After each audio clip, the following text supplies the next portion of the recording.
How can speech be protected on campus? Today on The Curious Task, I speak with Sigal Ben-Porath.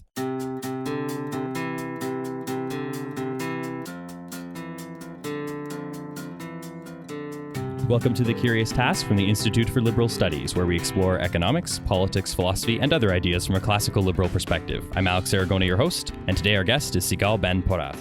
Sigal is a professor of education, political science, and philosophy at the University of Pennsylvania. Her research focuses on citizenship, education, normative aspects of educational and social policy, and the social and educational effects of war. Her areas of expertise include philosophy of education and political philosophy.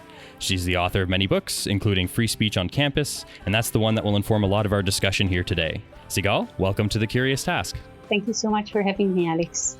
So Sigal, in each episode, we start with a question and go wherever the discussion takes us. So I'll throw it right over to you. Let's kick it off. How can speech be protected on campus?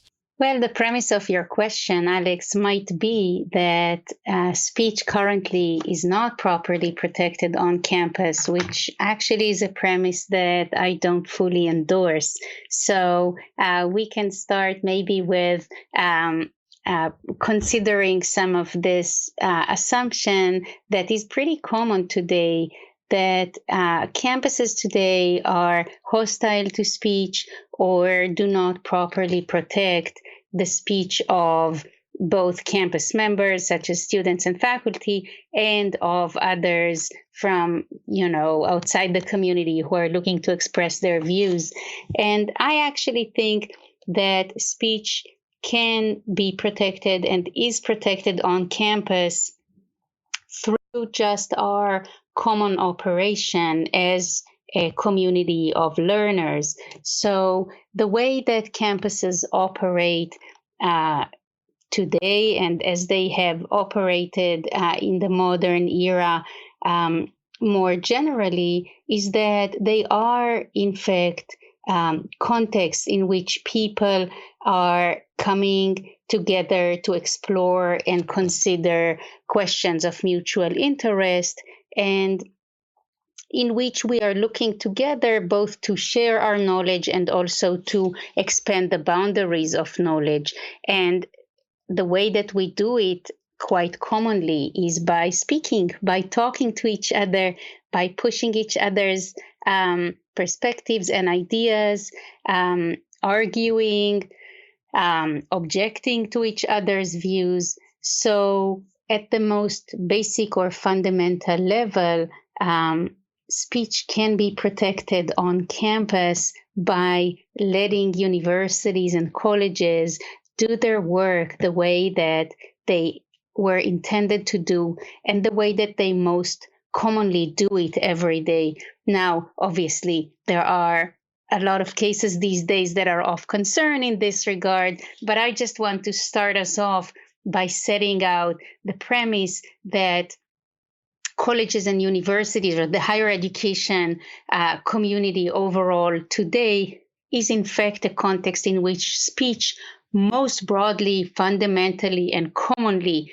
is already protected. And I'm glad you sort of made sure that we were defining and being clear about the premise. Your book does open by noting that the free speech, quote, crisis situations occur a lot less than is frequently portrayed in the media. So I find that very interesting that you went into that. So we defined our premise a bit there. Let's talk about what a university is, because in your book, you do note that free speech ultimately isn't the primary or core principle of a university. It's academic freedom. You do make that distinction in your book. And I found that very interesting. So I thought maybe you can go a little bit into that. Right. So universities are actually contexts in which speech is not open in the same way that it is in a democracy more broadly, right? So obviously, to the extent that we operate within democratic countries, as we do in Canada and in the US and in other countries, of course, we have to operate as within the boundaries of the legal and political expectations of a democracy.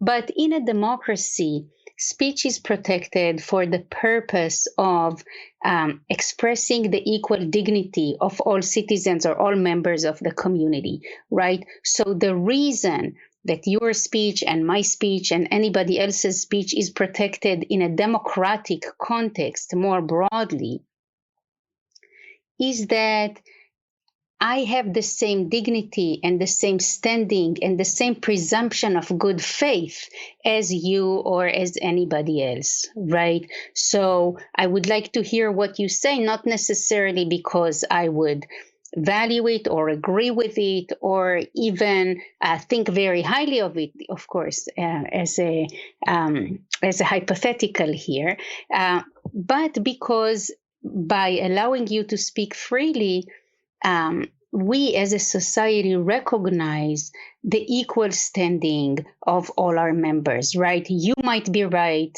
to the same extent that I might be right or anybody else might be right. And so our speech has to be protected in a democracy to express that. A university is a different kind of animal, right? At a university, what we try to do is we actually try to prioritize knowledge that serves the particular purposes that we are trying to pursue at a given moment, right? So if I come into my biology 101 class and I read my students the recent poetry that I'm interested in, of course, this is protected speech. I'm not saying anything that's illegal or illegitimate, but it's inappropriate for the context because in a biology classroom, we are prioritizing particular types of knowledge. And even within whatever is relevant to the biology classroom, we are still prioritizing this is more relevant, this has already been debunked, this is not an important consideration for today, whatever it might be. So we curate and we prioritize as a matter of course. And so what's important for a university to protect, of course, it's free speech in the general right sense, in the sense that we operate within a democracy. But what's important really to protect is academic freedom in the professional and institutional sense, right? So we want to make sure that if you are coming to teach me, biology, for instance, that your decisions, preferences, priorities as a teacher will not be hampered by outside, irrelevant, ideological, or other considerations about value, any other considerations that are independent or irrelevant to your consideration as the teacher in the classroom, and to some extent also students' needs and preferences and relevant priorities within the classroom, right? So a university is not meant to express the equal dignity of its members by allowing everybody to say whatever it is that comes to their mind or whatever they are interested in, or to just express their views more broadly. Definitely within the classroom, which is the primary, most important space within the university, there are priorities, there are boundaries, there are professional norms and expectations, there are hierarchies of knowledge, right, which we impose for the purpose of knowledge, of learning and advancing our knowledge. And so in the context of a university, the primary value that we have to promote is the one of academic freedom.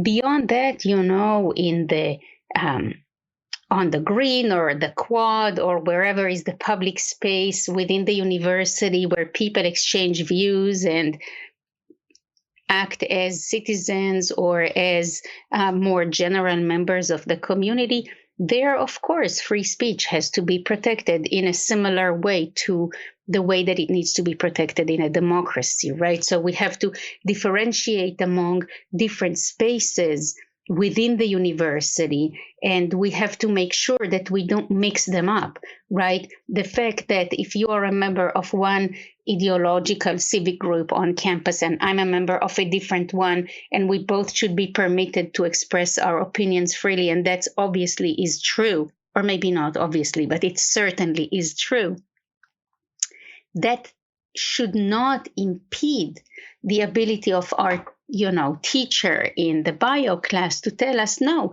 you're wrong, or you may not say that here, or this is not a topic of conversation in my class, or this goes beyond my norms, etc. So we have to make sure that we are talking about the relevant context within the university, and the way that we know what is relevant for different purposes or for different criteria is really by asking ourselves, what purpose does it serve? Why are we in the classroom? Are we in the classroom to assert our equal dignity? Not really. There is a different purpose for our being in a classroom, and it is served by different norms and practices around speech, right? Why are we members of the campus conservative party, or the campus progressive party, or whichever, the campus Catholics, or whichever group that it might be, right? Why do we participate in that? It's for a different purpose. And so the norms and practices around speech and the protections for speech are different in these different contexts. I'm really glad we got into that. And I'm also glad you brought up sort of the different aspects of what a university is, because I left a note for myself here to make sure we defined sort of and explored what exactly a university is. And when it comes to the classroom context, what I'm taking away from what you're saying is that it's fair to say that, once again, the primary value there is academic freedom and academic exchange. So speech must be looked at, regulated, organized from that perspective. It can't primarily be for, as you said, people just to express whatever they want. That's not the primary goal of the classroom. Right. And you did touch on, but I'd like to go a little deeper into, as you said, there's a little more, let's call them public spaces of a university, whether right. it's the campus or an area where people are going to protest or, like you said, meet and freely associate for between clubs and things like that. Is this an area that still needs to be at the service of the concept of academic freedom, or can we take a little bit more liberty there when it comes to free speech? Right. How do you view that sort of difference between the classroom and the campus? Right. So, of course, these spaces are not inherently academic in the sense that they are not bound by particular disciplinary or professional knowledge, right? And they are not there to protect and to promote any particular type of information, knowledge, or even truth, right? The student organizations and the civic life on campus, the more public spaces where both different groups of students interact, and sometimes members of the public that are not students or faculty or don't belong within the university also come in and speak or express their views or interact in different ways. These spaces are, as you said, regulated or organized by other principles because they're not trying to promote the academic mission. So what is it that they're trying to do there? They're trying to provide a space that is more related or more closely tied to the general space in a democracy that I mentioned earlier, in which people practice their civic preferences, people express their views, people act as citizens. And I think for a university, and particularly a residential university, right, it's particularly important in contexts where people actually also live, right? Because where you have commuter campuses is really less material in this regard. But when you have spaces such as residential universities and colleges where people really spend a few years of their life, usually when they are younger, although not exclusively, and this is really where they practice and take on their civic roles.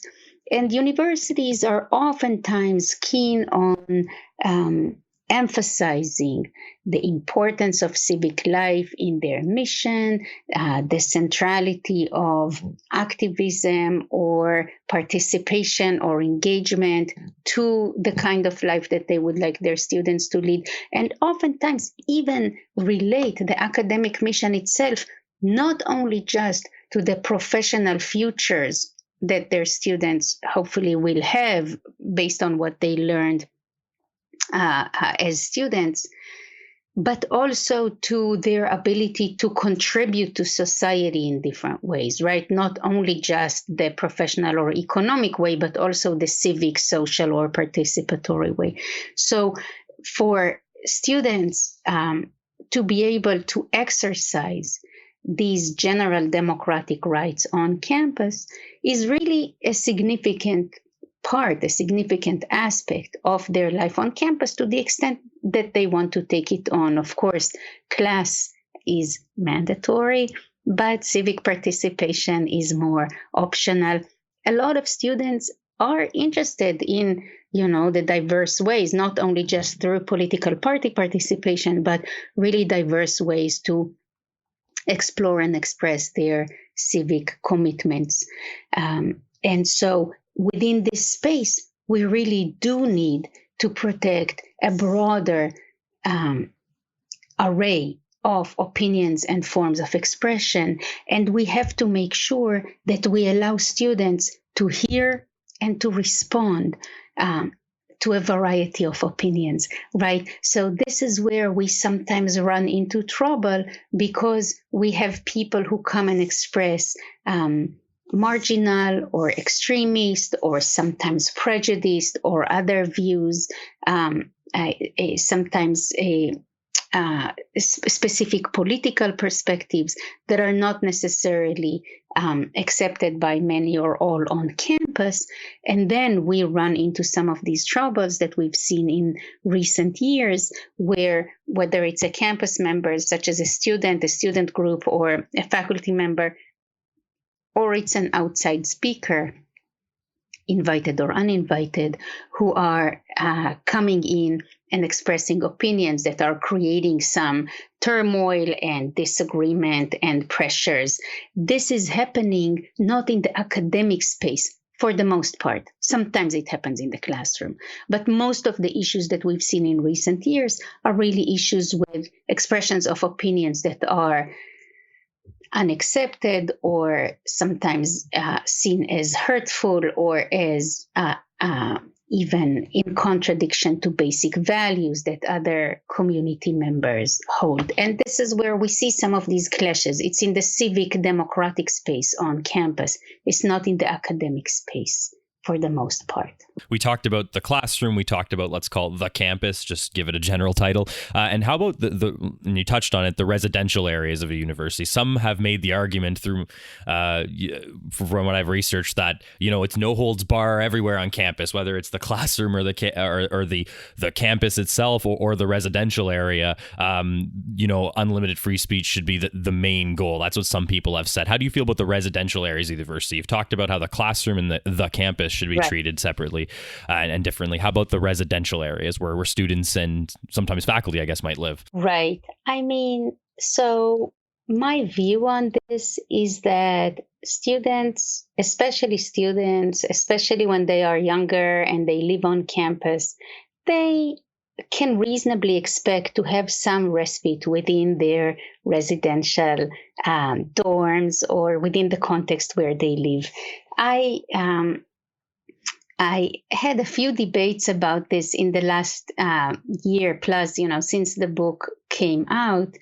And one of the exchanges that was most like just maybe uncomfortable or stark in my view was in an exchange that I had at the University of Arizona with Noam Chomsky, who is a visiting professor there now. Oh, I think I saw that actually. It was recorded. I think I did see that video. Yeah, it's on YouTube, right?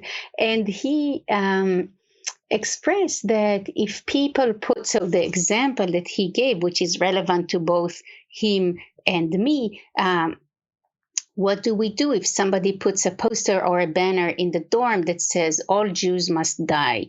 Both him and myself are Jewish. And so this was the example in the exchange that we were considering. And I was thinking about it also in light of my children who are now attending residential colleges. And I'm wondering, how would I feel as a parent if my children see something like this when they open their room's door in the morning? And actually, we have seen anti-Semitic content. Obviously, this is just an example. We've seen a lot of other biased and hate-based content on college campuses in the last few years. So, and this is on the rise in the United States. So it's definitely a pressing issue to consider. Do we accept the expression of hate and bias, and sometimes verging on incitement, but just on the legal side, right? So, incitement is not permitted, or death threats are not permitted. But if somebody just says, as in Chomsky's example, all Jews must die, apologies to people who find this hurtful, but it's not personal, right? I happen to be Jewish, so I find it to be offensive or even scary. In my view, this should not be permitted, right? And the reason it should not be permitted is because I actually think that the proverbial safe spaces, which people worry about so much in the context of college campuses, they should be seen as legitimate when we think about young people who live on campus for whatever number of years that they end up being there. You cannot be expected as a young person, or actually as any person, but definitely when you're younger and have just left home, to be constantly barraged by these challenges, right? By these demands that you reconsider the positions that you hold, or even that you accept as a given that some people don't see you as an equal member of society, or even don't consider you, as again in Chomsky's example, as having a right to live at all, right?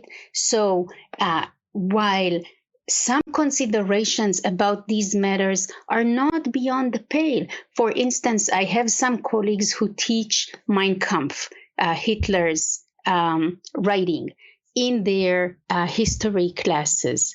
It's pretty painful, but of course I think this is a legitimate exploration of extreme hatred and bias. Again, in this case, anti-Semitism, but we have similar example regarding racism or expression related to other religions, etc.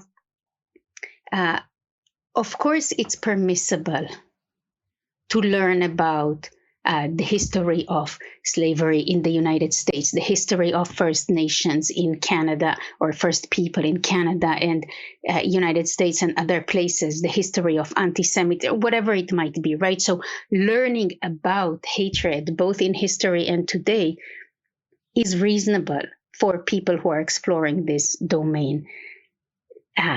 Being faced with it day in and day out, I think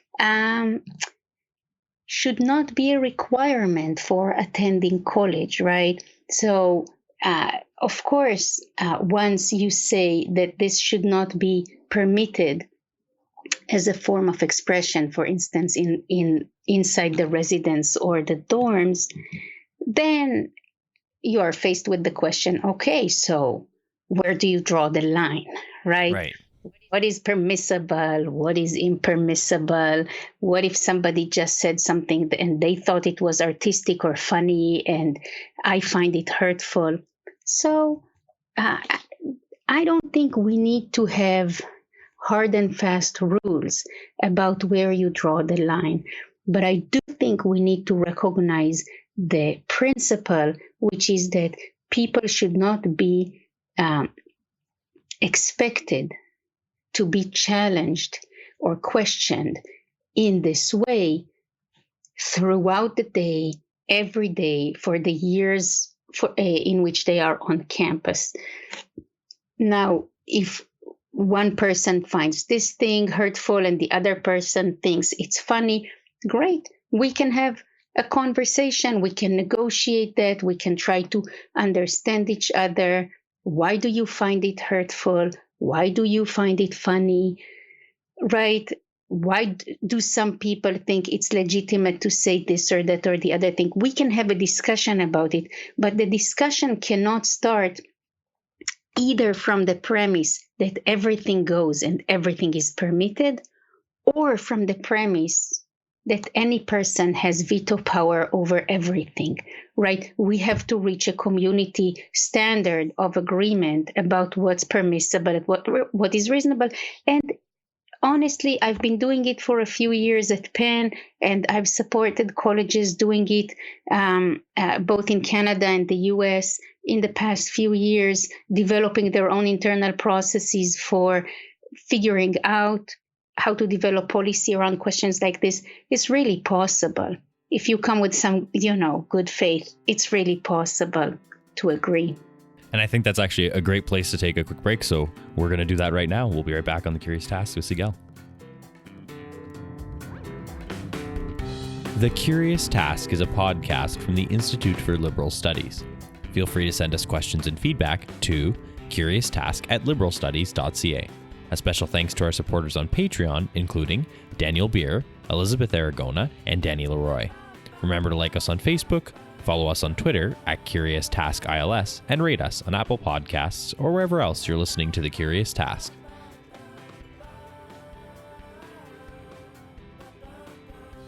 All right, everybody, welcome back here on The Curious Task. We're talking with Sigal Ben-Porath.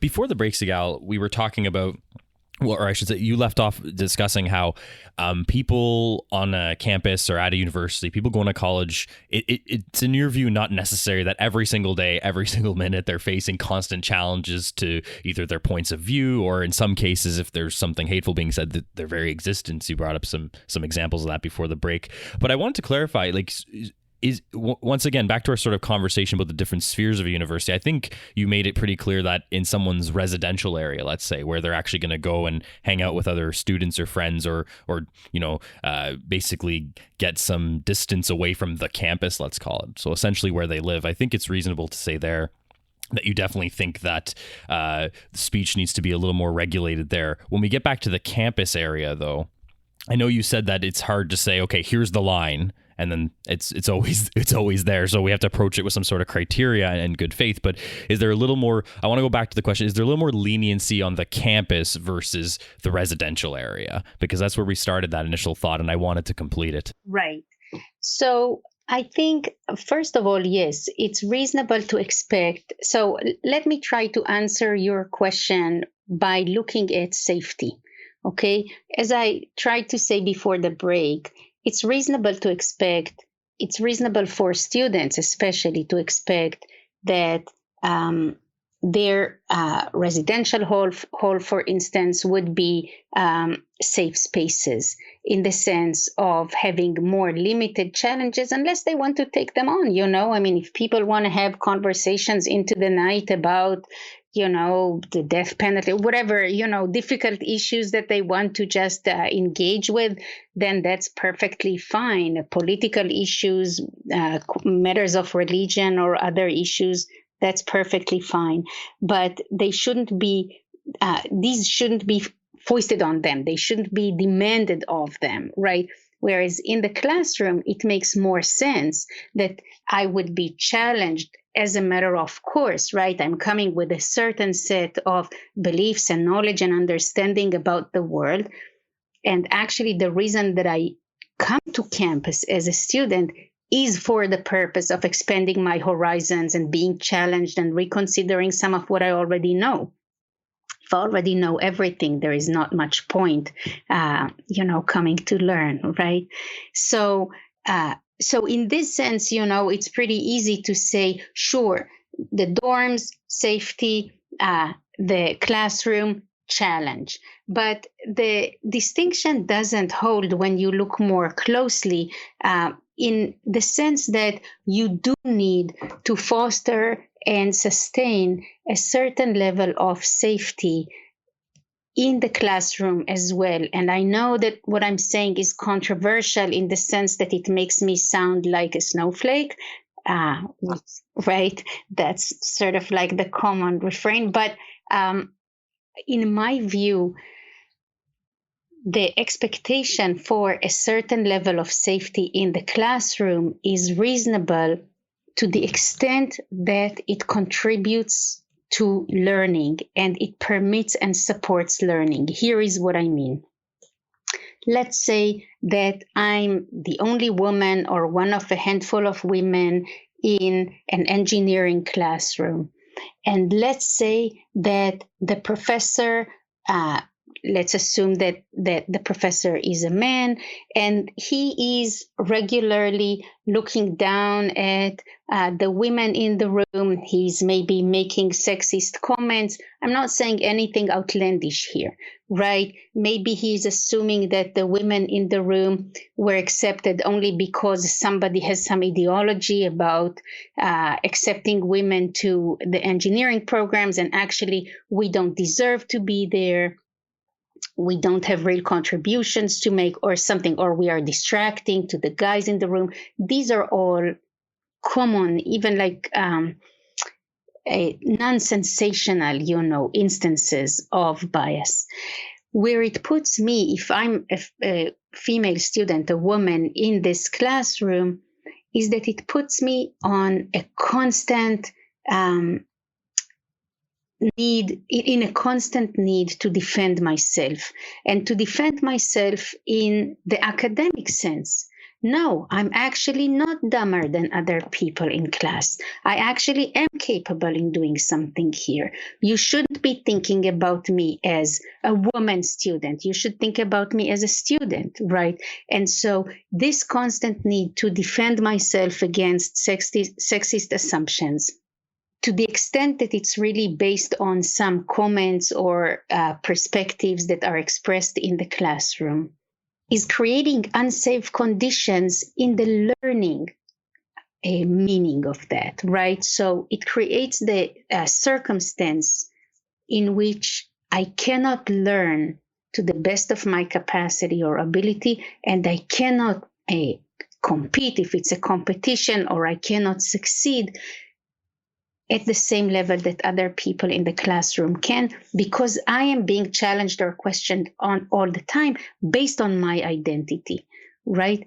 Not based on my abilities or on, the grades I get or the projects I complete, but based on my identity. And we see that pretty commonly with all sorts of minorities in different classrooms. We see challenges like that coming up regularly, for instance, towards racial or religious minorities, towards undocumented students in the United States, especially in the last few years, towards transgender students with professors who are questioning their identity. So all of these are contexts in which speech comes up as a matter of as standing at the core of the tension, right?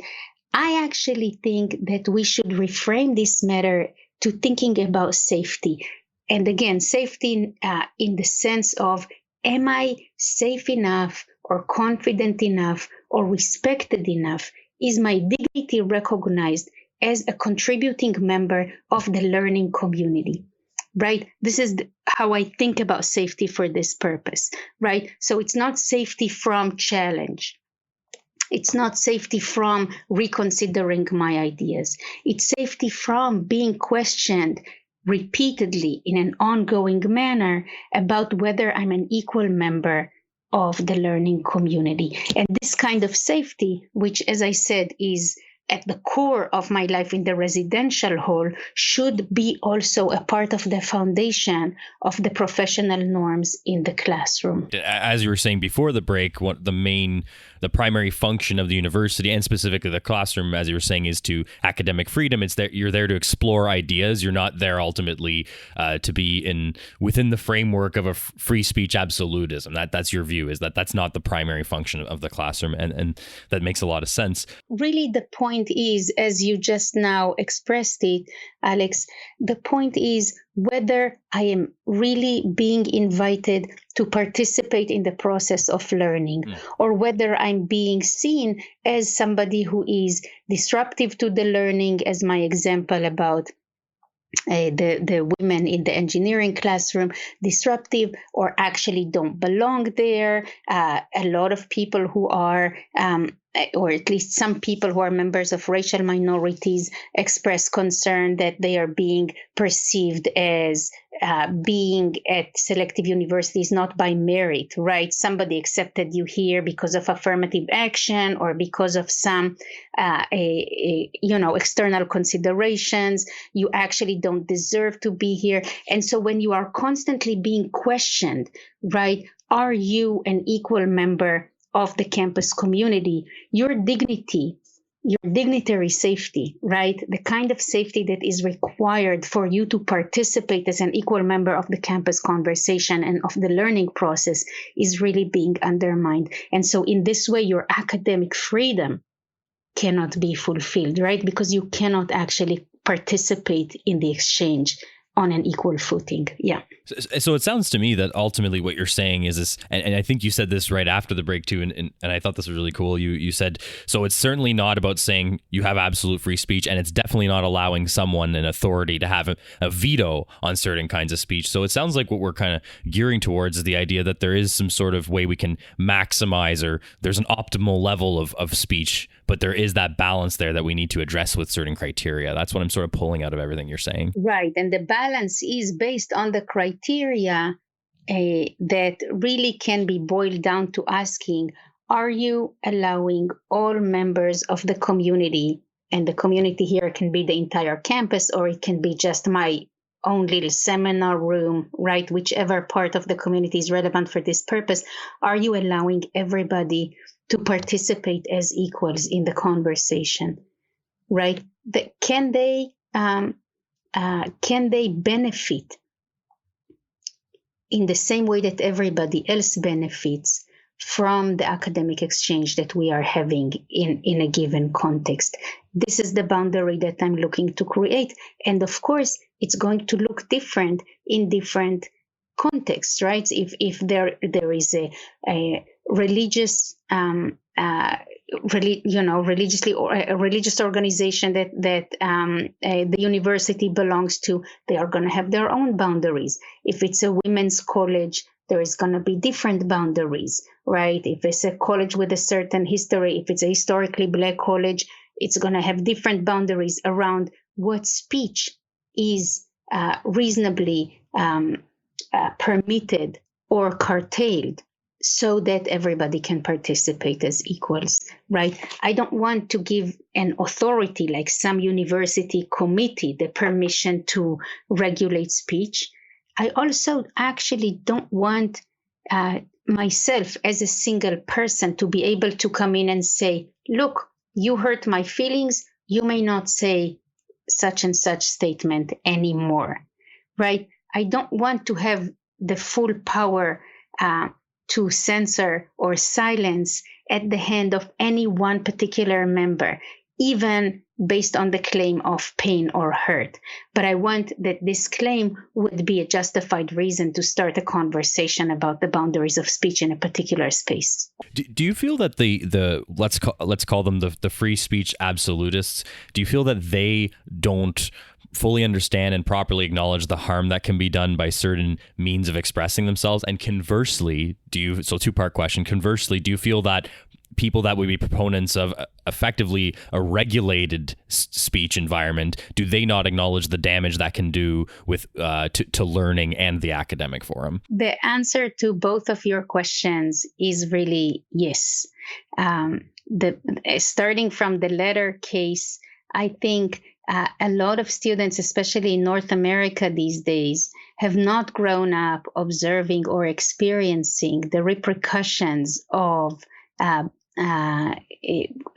strict, politically motivated limitations on speech that are placed, from on up on society or on certain parts of society. Some people have, but it's not as common an experience as people have seen when there were large-scale protests and arrests, mass arrests based on protests or things like that. So sometimes I sense that young people, and this is not a kids these days statement, right? But sometimes my sense is that we have lost some of the sense of urgency around protecting speech. For instance, when we see members of different minority groups, such as the different ones I mentioned earlier, members of different minority groups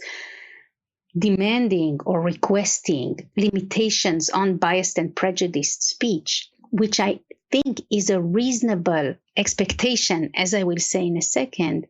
But when they demand it through the power of censorship, through creating a committee that will declare what is allowed or not allowed to say, they are just unfamiliar with the slippery slope that this creates. They are unfamiliar with the reality that we have seen historically and not in the very far off history, that in fact, when you give a certain authority the permission to silence whoever they see as not contributing appropriately to the conversation, it is actually members of these minority groups, religious minorities, racial and gender minorities, sexual orientation minorities, etc., who are then the next to be silenced, right?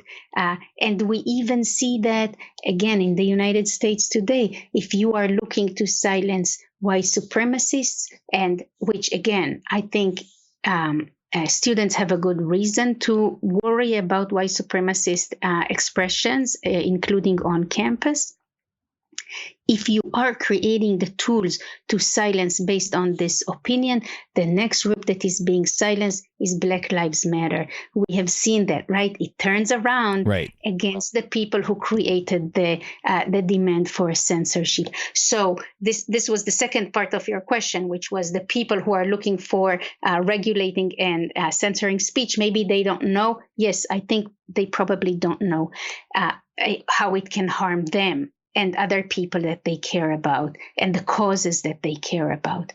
But the people who are free speech absolutists, right? And we see a lot of these as well. And many of them, not all, but many of them actually have good intentions and are committed to democratic and liberal values and are looking to preserve and sustain democratic principles.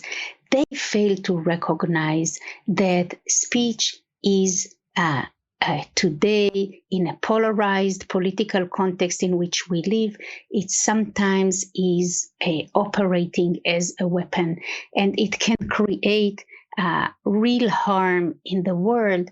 And we have to be aware of this harm and try to avoid it, not by censoring, but by understanding the impact, the repercussion of this speech. So we do see that some of them being free speech absolutists, are beginning to recognize that. For instance, we have seen recently one of the authors of the Chicago statements about free speech, a statement to which I object and I disagree with, but that's another conversation. One of the author of this statement, that is a free speech absolutist statement that demands that speech be protected on campus as elsewhere. He himself is a law professor and used to illustrate his discussion about fighting words in his law classroom by using racial slurs to to illustrate, to show the kind of words that he's talking about, and really years of concerns about the use of the N-word and racial slurs as pedagogical tools in his classroom. I will note that he's a white man to the extent that this is relevant. And last year, he actually expressed that a group of Black students met with him and explained to him the kind of atmosphere that he's creating in the classroom by using racial slurs to illustrate his ideas. And basically, from my understanding, of course, I wasn't there, they said, look, we already hear these words. You are not the first person expressing them in our presence.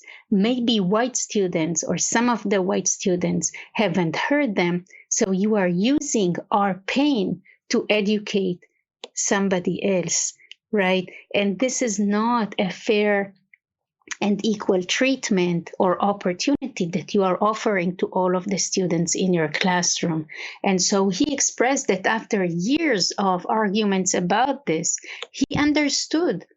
He understood that he's causing needless pain and harm, and he's not going to do that, right? Nobody censored him. Nobody told him, you may not say that. But by recognizing the harm that he's causing, he decided to change his pedagogical practice around this. And so I think, what is he not a free speech absolutist anymore? He still is, but now he's recognizing the pain a little bit better. And I think many of his, let's say, colleagues, right, or people who share his views still do not. So it seems to me that it's extremely important that we distinguish the content or the ideas that are being explored from the means in which they are explored. Because one of my next questions was going to be, what do we do about content that may by its very nature offend people or their dignity, but still deserve to be explored as an idea? And in this case, what I mean deserve to be explored is not that the ideas have any merit as they come to the table immediately. That's not what I mean. I more mean that, for instance, a conversation may help, or a third party, the listener, consider, two opposing viewpoints, as the old John Stuart Mill argument goes. So how do we approach that? Is it mostly, and I'll maybe make it a little more concrete with an example. For instance, if someone truly is a white supremacist or has views of this nature, is there a way that sort of view and their viewpoint can be explored in a way that is conducive and helps the exploration of that idea? Some would say that the content itself should just simply not be allowed, but others might say that as long as there's some parameters around the conversation, it'd be useful to have that viewpoint and it be countered for the sake of the, quote, public discussion. Right. So this is a really important question, and this is, really the place where a lot of the tensions today are expressed, right? This is where we see a lot of the concerns, especially on college campuses, but also elsewhere. And I would say that the context here really matters to me. So, for instance, the person who is a white supremacist, is he one of my students or is he an outside person? This really matters, right? Because I can say, I'm not going to invite a white supremacist as a guest speaker to my classroom. I don't think I'm undermining anybody's speech rights or democracy by making this declaration, right? Not interested. I don't see this as contributing to what it is that I'm trying to teach. If it's one of my students, then I have to deal with it, right? Because if I tell this person, you may not speak in class, I haven't done anything, right? Of course, if I tell them, yes, please, we would like to hear your ideas about racial hierarchies or whatever it might be, let's learn from you, that's also not a very good approach, right? So it is on me as an instructor to figure out a way to hear out this person, whether it's outside of class or whether it's an appropriate way inside class, and to create the conditions for a conversation. Now, my goal in this particular example is not actually the John Stuart Mill goal, right? My goal is not one in which I will hear this person out and they will hear me out, and maybe we will reach some middle ground or we will both learn from each other. My goal, actually, quite openly in a case like this, is for this person to renounce their views, right? I would like them to grow out of that. But the way that I would do it, if I silence them, right, is not going to be very effective. Look, there are instances in which I'm going to say, you know what, I'm probably not going to change your mind right now, but I cannot let you hijack my classroom every week with your opinions, right? Everybody else wants to learn. you're creating a negative atmosphere, or you're taking too much airtime, or whatever it might be. So the context is relevant here. What am I trying to do? Am I trying to convince the person that they are wrong? Am I trying to consider their views? In this case, it's not what I'm trying to do, but in some cases it might be.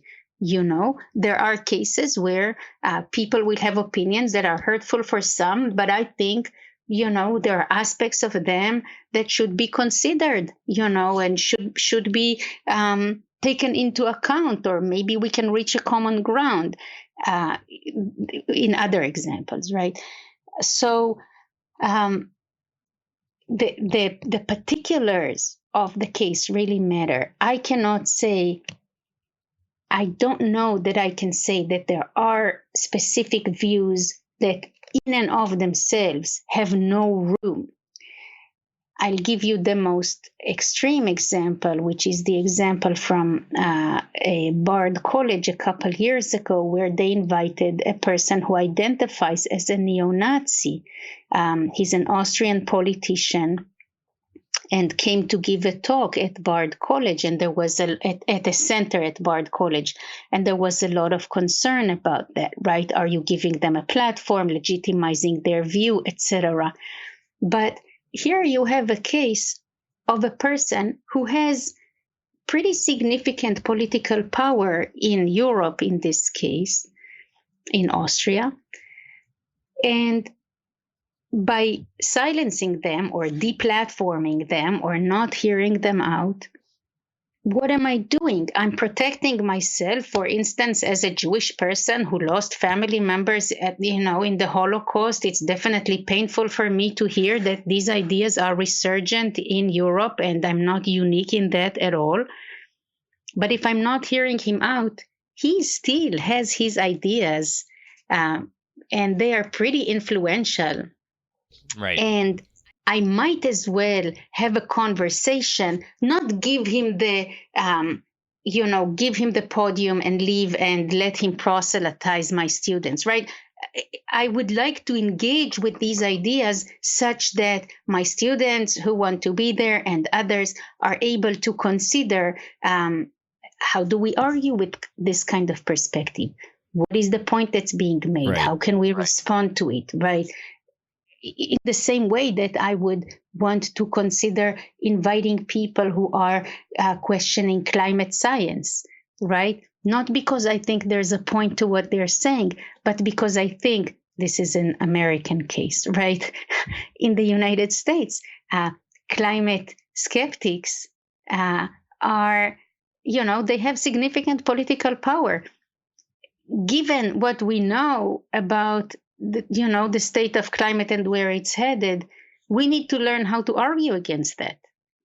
So we shouldn't censor, but we should properly frame the conversation that we're having and consider the impact of our words in a way that will make them have the kind of impact that we need them and want them to have in an academic context. So would it be fair to say, and I definitely don't want to put words in your mouth, so you correct me, but what I'm pulling from what you're saying is ultimately that, of course, number one, context must be considered. Like you said, if someone wants to hijack a classroom, like let's use the biology class example again, right? If someone wants to sort of hijack a biology classroom with their white supremacist views, let's say, obviously, you're right, the professor has a reason to say, look, these people are paying to be here, not to listen to this, but to a biology lesson. So that's fair. But if we bring it to the context of a debate, like for instance, that's a speaker's been invited to campus, is it fair to say that your view, once again, is that provided the means and the particulars line up in such a way that are productive for debate and knowledge and discussion to be on display,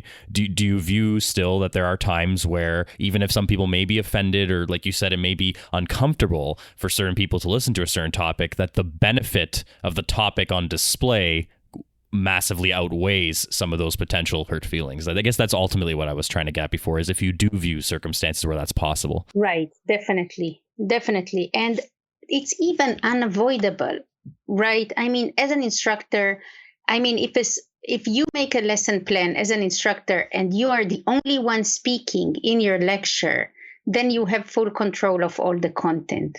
But in as much as you're going to let students speak, right, whether it's in a seminar room or in a recitation, or to the extent that the microphone goes around the room and other people get to participate, you have very limited control on what they are going to say, right? And so as an instructor in a college classroom, you ought to be ready for some kind of disruption, for a wrong answer, for people who have unsavory views. It's going to happen in your classroom. Some of the more challenging ones actually are happening in science classrooms in the US. I keep hearing that, right? You have people who are studying environmental science or atmospheric studies, and they come in with very strong views about man-made climate change being a hoax, or they have certain political and ideological views around that. Of course, this is not the topic of your class, but you have to figure out a way to engage with them, right?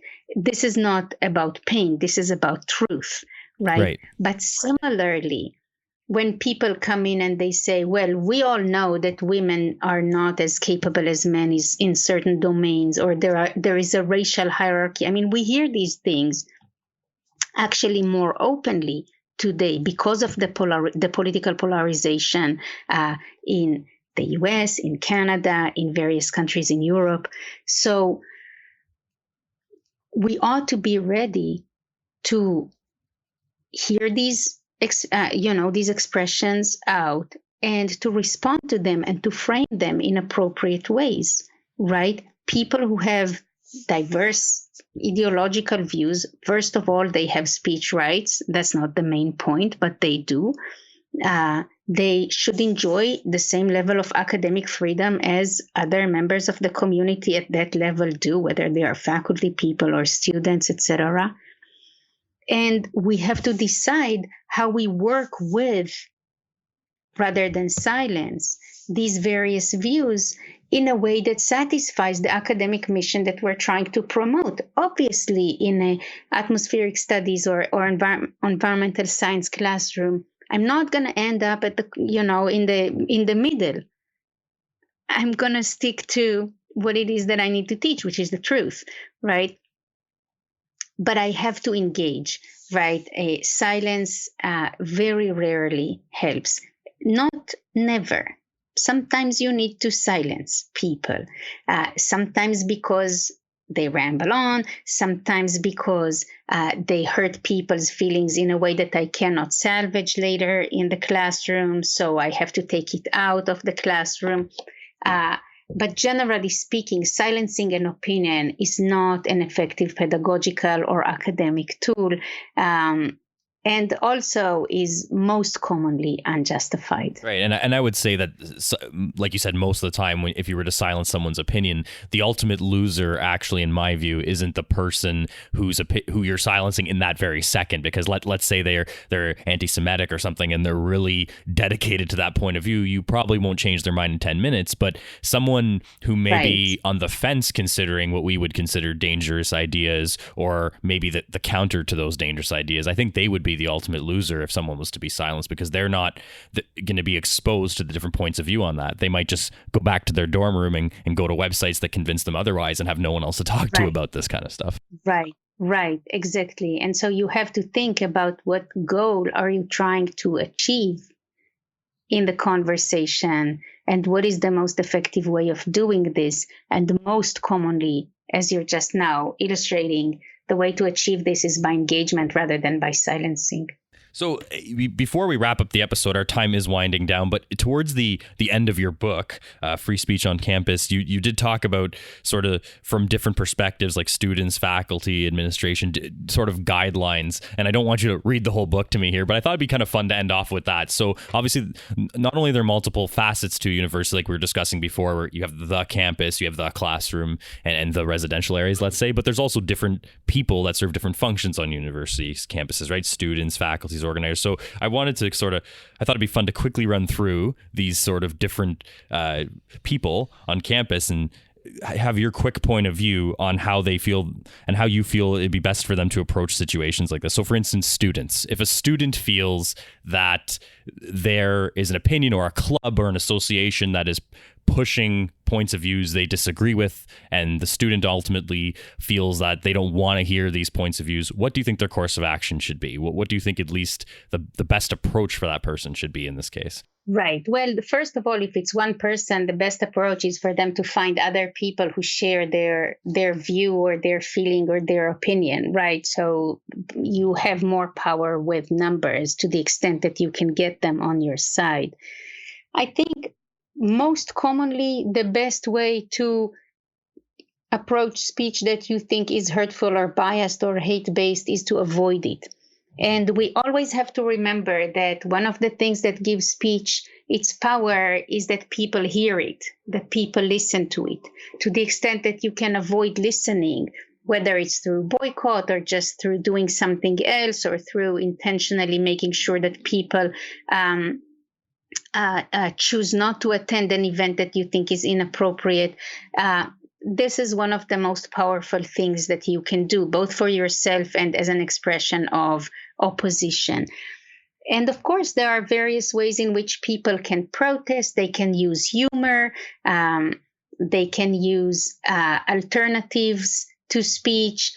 We see sometimes our students organizing little dance parties or music sort of to drown out uninvited speech that they find to be offensive or inappropriate outside the classroom, of course. You should consider whether there is a productive way to engage. Are there forms of activism that you can take on? Should you involve the campus administration, which I think is a further down the road a step that you should take? Right, not the first step in your view that you should take. No, I think students should take these as opportunities, again, either to disengage. Look, your views are terrible. I really don't want to expose myself to them. I don't want to waste my time on your views. I'm moving on to doing something else.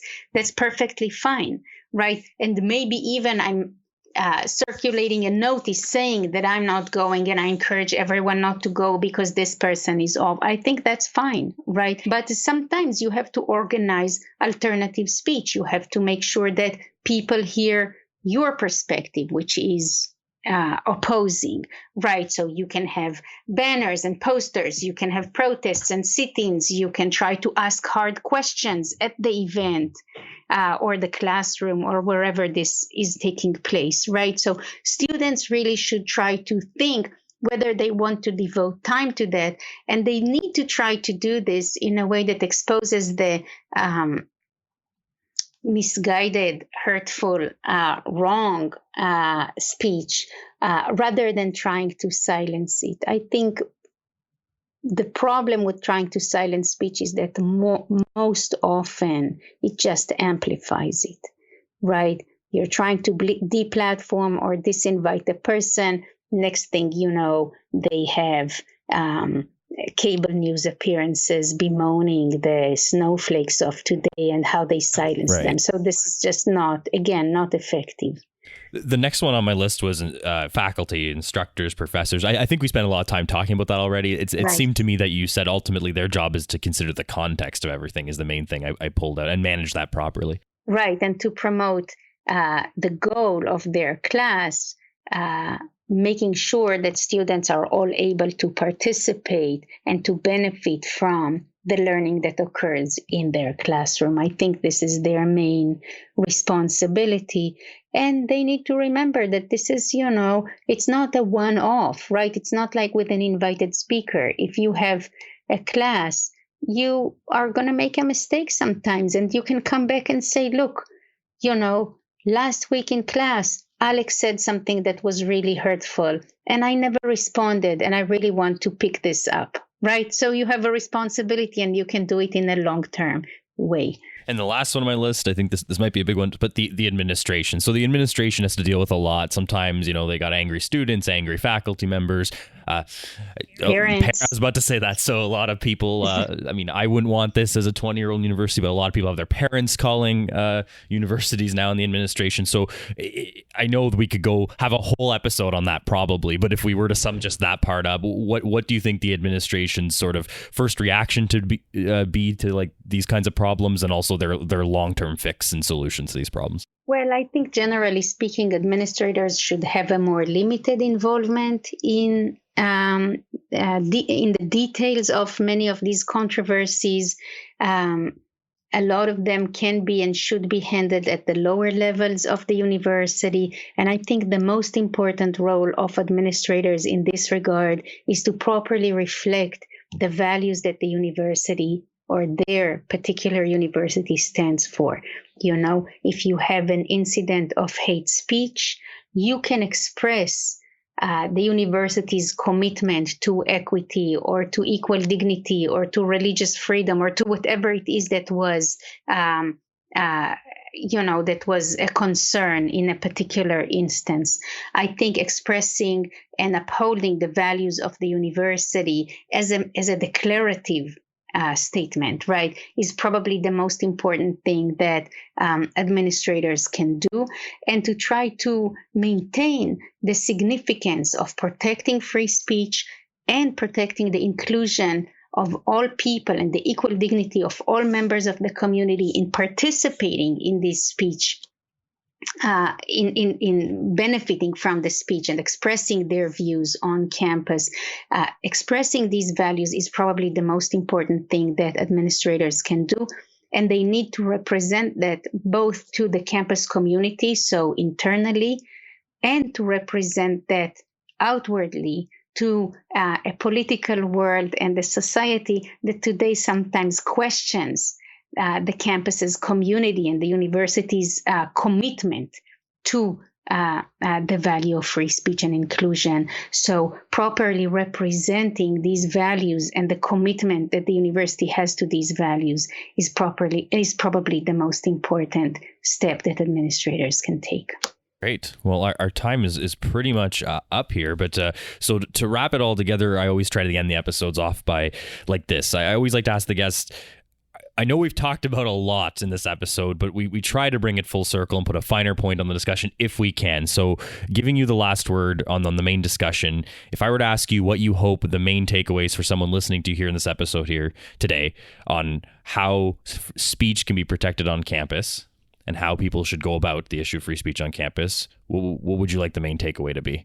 I would suggest that free speech is most often protected on campus, that it is most often aligned and easily works well with a commitment to justice and to inclusion on a diverse campus. Even within a polarized society, we can still on a university campus maintain a commitment to open expression and to inclusion of all members of the campus community in the exercise of open expression, to the extent that we are willing to take on a commitment to fulfill the mission of the university as a shared endeavor. Great. Sigal, thank you very much for being with me today on The Curious Task. I enjoyed speaking with you. Thank you so much, Alex. That was really a pleasure. Thank you.